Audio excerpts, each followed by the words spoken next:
भारत का मार्केट अब अरबपतियों के ट्रेड वार का नया ठिकाना बन सकता है। इसमें एक तरफ होंगे एशिया के सबसे अमीर व्यक्ति और रिलायंस इंडस्ट्रीज के चेयरमैन मुकेश अंबानी, तो दूसरी ओर होंगे दुनिया के सबसे अमीर उद्योगपतियों में शामिल टेस्ला और ट्विटर के मालिक एलन मस्क। क्या ये दोनों बहुत जल्द मार्केट में वर्चस्व स्थापित करने के लिए टकरा सकते हैं? तो आपको बताते हैं कि आखिर इस वर्चस्व की लड़ाई के पीछे की पूरी कहानी क्या है।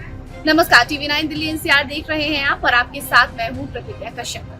हाल में प्रधानमंत्री नरेंद्र मोदी ने अपनी अमेरिका यात्रा के दौरान एलन मस्क से मुलाकात की, उन्हें भारत में टेस्ला की फैक्ट्री लगाने के लिए आमंत्रित किया। उसके बाद एलन मस्क ने भी भारत आने के संकेत दिए, साथ ही बोला कि वो अपने स्टारलिंक को भी भारत ला सकते हैं। तो अब आपको पता लग ही गया होगा कि असली वार की वजह ये स्टारलिंक ही बनेगा। दरअसल एलन मस्क अपने स्टारलिंक सैटेलाइट ब्रॉडबैंड को भारत लाना चाहते हैं। इस तरह वो ब्रॉडबैंड को भारत के गाँव-गाँव तक पहुँचाना चाहते हैं, लेकिन उन्होंने ये नहीं बताया कि उनके इस कदम से सरकार के सैटेलाइट ब्रॉडबैंड स्पेक्ट्रम नीलामी पर क्या असर पड़ेगा और इसका मुकेश अंबानी के रिलायंस जियो पर कितना असर होगा। स्टारलिंक के भारत आने का प्रतिरोध मुकेश अंबानी कर सकते हैं। वजह यह है कि वो भारत के टेलीकॉम और ब्रॉडबैंड मार्केट में दबदबा रखने वाली रिलायंस जियो के मालिक है। भारत अब दुनिया का सबसे ज्यादा आबादी वाला देश है, यानी दुनिया का सबसे बड़ा ब्रॉडबैंड या इंटरनेट मार्केट। यही वजह है कि इस फील्ड में दोनों अरबपतियों के बीच ट्रेड वॉर छिड़ सकता है। लेकिन इसकी एक वजह और भी है, वो है स्टारलिंक का प्रस्ताव। एलन मस्क की कंपनी नहीं चाहती है कि सरकार सैटेलाइट ब्रॉडबैंड के लिए नीलामी करे। मस्क केवल ये चाहते हैं कि इसके लिए सरकार बस लाइसेंस दे।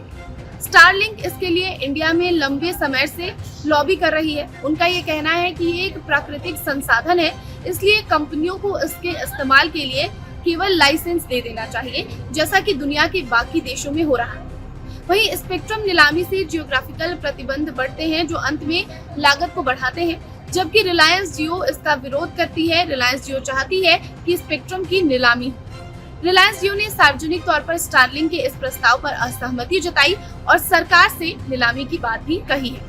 रिलायंस जियो का कहना है कि विदेशी सैटेलाइट सर्विस प्रोवाइडर्स आने वाले समय में वॉइस और डेटा सर्विस प्रोवाइड कर सकते हैं और इसका देश के टेलीकॉम प्लेयर्स पर बड़ा असर भी हो सकता है। अब आगे क्या होगा ये तो वक्त ही बताएगा, लेकिन एक बात तो तय है कि इस ट्रेड वॉर से अंत में ग्राहकों का भला होगा, क्योंकि उनके लिए इंटरनेट सर्विस जो अभी भी सस्ती है वो और भी ज्यादा सस्ती हो जाएगी और सस्ती बनी रहेगी। तो ये ट्रेड वॉर आखिर कहाँ तक पहुँचता है? क्या वाकई में स्पेक्ट्रम की नीलामी होती है या केवल इसके लिए सरकार को परमिशन देने की जरूरत होती है? ये देखने वाली बात है।